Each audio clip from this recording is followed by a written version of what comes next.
अस्सलाम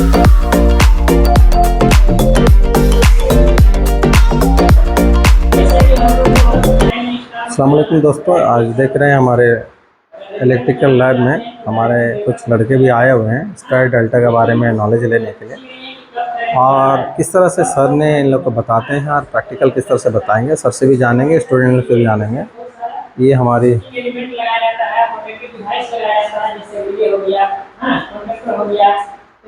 टाइमर हो गया, तो ये सभी मिला के स्टार डेल्टा स्टार्टर बनाया जाता है, जिसको ऑटोमेटिक स्टार डेल्टा स्टार्टर बोलते हैं। ऑटोमेटिक बनाने कन्वर्ट कौन करेगा? कोई तो कुछ ऐसा एलिमेंट होगा कि इतना देरी के बाद कुछ कन्वर्ट कर दे, तो उसको बोलते हैं on delay timer. On delay timer क्या करता है, जितना टाइम डिले हमको चाहिए, जितना देरी तक हमको स्टार में चलाना है, उतना देरी तक डिले टाइमर जो है स्टार कॉन्टेक्टर को मेन के साथ में ऑन रखेगा। जैसे ही टाइम रीच हो गया, पहुंच गया है ना सेट पॉइंट तक, तो ऑन डिले टाइमर क्या करेगा, स्टार कॉन्टेक्टर को ऑफ कर देगा और डेल्टा कॉन्टेक्टर को मेन के साथ चालू कर देगा। तो जब मोटर जितना एम्पियर चाहिए, फुल रेटेड करंट, जैसे अलग अलग मोटर का, कोई मोटर होता है 8 एम्पियर पे चलता है, कोई मोटर होता है 10 एम्पियर पे चलता है, 5 एम्पियर पे चलता है ना। तो जैसे डेल्टा में कन्वर्ट हो गया, तो मोटर का जितना फुल लोड करंट है उसको फुल लोड करंट मिलना शुरू हो जाएगा, है ना। तो स्टार में पहले मोटर जो है स्मूथ रन हुआ, है ना, और उसको जैसे ही स्मूथली रन हुआ, तो कुछ देर के बाद जब कोई चीज़ रनिंग में होता है और रनिंग में ही उसको थोड़ा सा और फोर्स दे दें तो उतना इफेक्ट पड़ता है नहीं। हम अभी यहाँ पे स्टॉप में है ना, अचानक रनिंग में हमको कोई धक्का देगा तो गिर पाएंगे? नहीं गिर पाएंगे, है ना। तो ये काम करता है स्टार डेल्टा स्टार्टर यहाँ पे, ठीक। थोड़ा सा और उसमें करंट को और पुश कर दिया तो इसको इफेक्ट नहीं पड़ा, स्मूथली वो रन होने लगता है ना। तो स्टार में 220 पे मोटर चलता है और डेल्टा में 440 पे मोटर चलता है ना। तो इस तरह से स्टार में डेल्टा में कन्वर्ट करते हैं। हाँ बोलिए। मेरा क्वेश्चन ये कि जब स्टार्ट होता है तो स्टार्टिंग में चलता है, लेकिन जब बंद होने के स्टार्टिंग पे चल के पहले डेल्टा पे जाता है, तो जब बंद होता है तो बंद होने के बाद क्या डायरेक्टली बंद हो जाएगा डेल्टा पे या स्टार पे आकर फिर वो बंद? हाँ, जब बंद करेंगे, जैसे अभी तो कन्वर्ट हुआ, स्टार से डेल्टा में कन्वर्टिंग हुआ, है ना।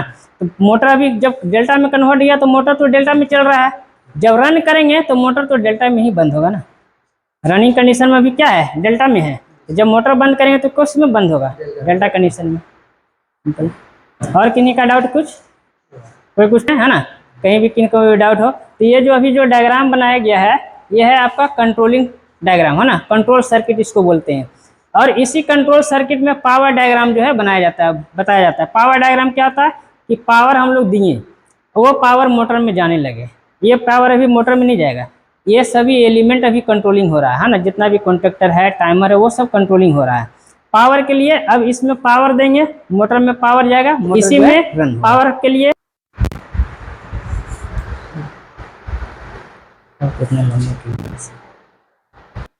दोस्तों आप देख रहे हैं हमारे लैब में हमारे सर जो है सतेंद्र सर, आपके लड़के लोग को जो बता रहे थे स्टार डेल्टा स्टार के बारे में बता रहे थे। ये कितनी जानकारी रखनी चाहिए एक इलेक्ट्रिकल डिपार्टमेंट एक स्टूडेंट को और HVAC स्टूडेंट को, कितनी जानकारी रहनी चाहिए? सर जैसे जो आपका 3 फेज मोटर है, तो जानकारी तो आपको मोटर का होना चाहिए कि किस तरह से ये रन होता है, कितने एम्पियर पर मोटर रन होता है। अगर उसका जानकारी नहीं होगा, जितना एम्पियर का मोटर है उससे अगर कहीं ज़्यादा करंट अगर हम दे दिए या चला गया शॉर्ट सर्किट के कारण या ओवरलोड के कारण, तो मोटर जो है फॉल्ट हो सकता है, जल सकता है। तो इसको प्रोटेक्शन के लिए कुछ तो हमको चाहिए कंट्रोलिंग करने के लिए, तो जिसके लिए स्टार डेल्टा स्टार्टर जो है तैयार करते हैं। तो स्टार डेल्टा स्टार्टर जो है ऑटोमेटिक भी आता है, मैनुअली भी आता है, लेकिन आजकल ऑटोमेटिक ही यूज हो रहा है क्योंकि उतना आदमी के पास थोड़ा सा समय नहीं है। हम एक बार रनिंग कर दिए, वो ऑटोमेटिक फिर डेल्टा में कन्वर्ट हो चलते रहे। तो इसलिए स्टार्टर के बारे में नॉलेज होना जरूरी है कि मोटर को स्मूथली रन कर सके हम। चिलर प्लांट में भी ये सब का मोटर हेवी मोटर का यूज होता है, तो उसमें क्या भी नॉलेज रखना बहुत ज़रूरी है? हाँ सर, उसमें भी नॉलेज रखना जरूरी है, क्योंकि मोटर से आपका सिंगल फेज हो या 3 फेज हो, AC मोटर हो या DC मोटर हो, कोई भी मोटर हो, तो उसके अगर नॉलेज नहीं होगा तब उसको रन नहीं कर पाएंगे कि किस तरह से रनिंग होता है। हम कुछ स्टूडेंट लोग से पूछेंगे कि आपको इतना नॉलेज रख के, आप ही खड़े हो जाइए, आप कितना नॉलेज रखना है, ये सब क्या जरूरी है? ये सब जी हमें ज़रूरी है, क्योंकि हमारा HO होता है तो उसको जो हमारा ग्लोबर घूमता है तो वो हमारा मोटर के साथ बेल्ट के साथ कनेक्ट रहता है, तो वो भी तो मोटर हो गया। तो उसको के लिए हमारा चिल्लर में प्राइमरी पंप होता है, सेकेंडरी पंप होता है, और या हमारा कूलिंग टावर का जो पंप होता है वहाँ पे होता है, तो उस सब के लिए मोटर है, तो उसमें तो हमारा कनेक्शन है, तो उसको इतनी नॉलेज रखना पड़ेगा इलेक्ट्रिसिटी का। नहीं, आज सर ने जैसे बताया स्टार डेल्टा स्टार के बारे में, तो उसके बारे में काफी नॉलेज हुआ आपको, ऐसा कुछ? जी बहुत benefit बेहतर, हुआ? बहुत बहुत, और जितना डाउट था वो क्लियर किए सर। आप कहाँ से हो, क्या नाम है? हमारा नाम मोहम्मद नदीम अकमल है, मैं रांची से हूँ। रांची से। अच्छा, पढ़ाई वढ़ाई कहाँ तक आपका? मैं ग्रेजुएशन फर्स्ट ईयर तक किया हूँ। आप जनाब कहाँ से हो, क्या नाम है आपका? मेरा नाम एमडी शेरू खान है, हम आरा से हैं।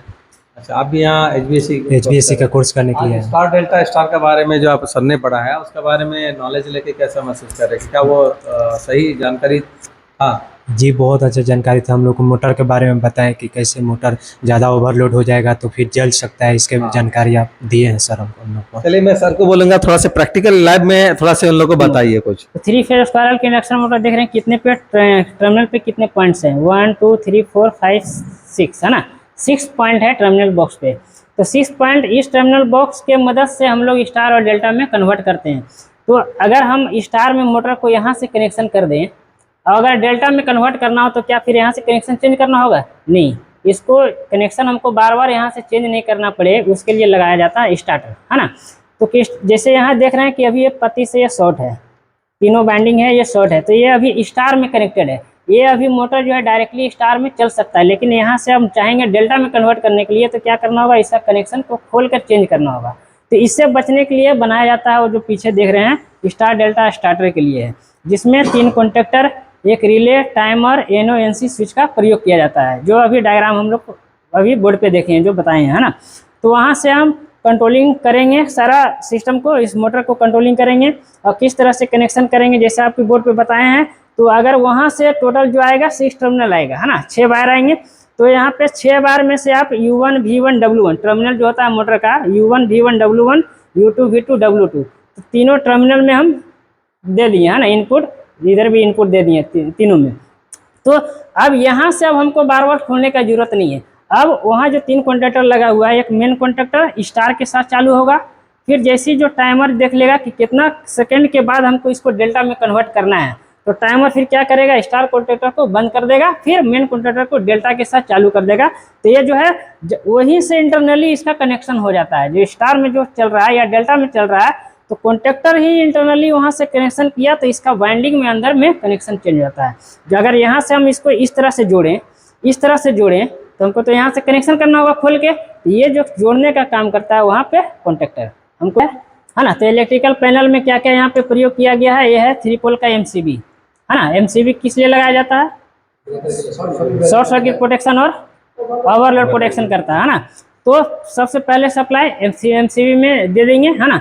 तो MCB से 3 फेज सप्लाई मेरा निकला, ठीक है। तो ये है आपका 3 फेज स्टार्टर, जिससे ये जो मोटर जो है डायरेक्टली रन होगा, डबल स्टार्टर इसको बोलते हैं ना, डायरेक्टली आपका स्टार में रन होगा मोटर। तो ये डबल स्टार्टर से जो आउटपुट निकला, तो कितना करंट हमको दे रहा है, तीनों फेज में कितना करंट आ रहा है, तो यहाँ के लिए हम लोग लगा सकते हैं नापने के लिए एम्पियर मीटर, जैसे कि यहाँ लगाया गया है।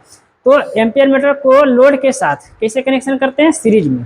कोई भी लोड हो, कहीं भी करंट हमको नापना हो तो एम्पियर मोटर को हमेशा सीरीज में लगाया जाता है। तो यहाँ से फेज गया एम्पियर मीटर में, एम्पियर मीटर से जो आउटपुट निकलेगा वो लोड में। तो आउटपुट जो निकलेगा लोड में डायरेक्टली ना दे के कहाँ दे दिया गया है? कनेक्टर में, है ना। अगर कनेक्टर से हम इसको कनेक्शन कर दें तो क्या होगा कि इसका एम्पियर मीटर का कनेक्टर के साथ में लोड कनेक्टेड हो गया, है ना। तो अब ये जो मोटर जो है कितना एम्पियर लेगा हमको तीनों फेज यहाँ से देख सकते हैं। उसी प्रकार से तीनों फेज का वोल्टेज हम लोग मेजर कर सकते हैं। तो वोल्टेज नापने के लिए क्या यूज करते हैं? एक न्यूट्रल चाहिए। अगर सिंगल फेज वोल्टेज नापना हो तो एक फेज है तो एक न्यूट्रल भी चाहिए, मतलब वोल्टमीटर को पैरेलल में कनेक्शन किया जाता है ना। तो एक फेज आया, एक फेज यहाँ से आउटपुट निकला, एक फेज चला गया वोल्टमीटर में, दूसरा फेज दूसरा वोल्टमीटर में, तीसरा फेज तीसरा में, और तीनों को क्या चाहिए? न्यूट्रल। तो न्यूट्रल हम लूपिंग कर सकते हैं, एक न्यूट्रल दे देंगे तो तीनों क्या हो गया? तीनों फेज का वोल्टेज है वो मेजर कर सकता है। तो इस तरह से हम बता सकते हैं कि जब इसको मोटर जो स्टार्ट करेंगे तो कितना फेज करंट ले रहा है, कितना वोल्टेज ले रहा है और कितना एम्पियर पे चल रहा है, कितना वोल्टेज पे चल रहा है, हम सारा कुछ हम सिस्टम फेज का पैनल देख रहे हैं। सिंगल फेज का पैनल, है ना। सिंगल फेज का पैनल तो यहाँ पे हम लोग DP यूज किए हैं, डबल पोल MCB, है ना। तो डबल पोल MCB, एक फेज एक न्यूट्रल इनपुट और एक आउटपुट होगा। तो यहाँ से आउटपुट निकला, तो ये हो गया, ये भी डायरेक्ट रोल एंड स्टार्टर है सिंगल फेज मोटर को रन करने के लिए। तो यहाँ फेज न्यूट्रल स्टार्टर के अंदर गया, स्टार्टर से आउटपुट निकला, आउटपुट दे दिए कनेक्टर में। ये जो मोटर जो देख रहे हैं एक्चुअली ये है आपका डीसी मोटर, है ना। तो डीसी मोटर को रन होने के लिए डीसी सप्लाई चाहिए। हम लोग को घर में आता है क्या, एसी सप्लाई, है ना, 220 वोल्ट एसी सप्लाई आता है। तो इसको डीसी सप्लाई कहाँ से मिलेगा, तो डीसी सप्लाई के लिए देखिए लगाया गया है, इसको बोलते हैं रेक्टिफायर, है ना। तो रेक्टिफायर में क्या यूज होता है, डायोड, ठीक है, 4 डायोड बनाकर मिलाकर ब्रिज रेक्टिफायर बनाया जाता है। तो एसी करंट हम दे देंगे ब्रिज रेक्टिफायर में, तो इस ब्रिज रेक्टिफायर से हमको डीसी करंट मिलेगा, और इस डीसी करंट से हम डायरेक्टली हम जहाँ भी हमको डीसी करंट चाहिए हम डायरेक्ट हम ब्रिज रेक्टिफायर से दे सकते हैं। तो इस मोटर को चलने के लिए 220 वोल्ट डीसी करंट चाहिए। 220 वोल्ट डीसी करंट आएगा कहाँ से, बैटरी भी होता है, 24 वोल्ट का बैटरी होता है, एक बैटरी होता है, तो ये तो चलेगा नहीं। जो करंट आ रहा है 220 वोल्ट उसको कन्वर्ट कर लिया जाएगा 220 डीसी में, है ना। तो जिससे हम इसको रन कर आप देख सकते रहे थे अभी गल्फ ट्रेनिंग का यूट्यूब चैनल।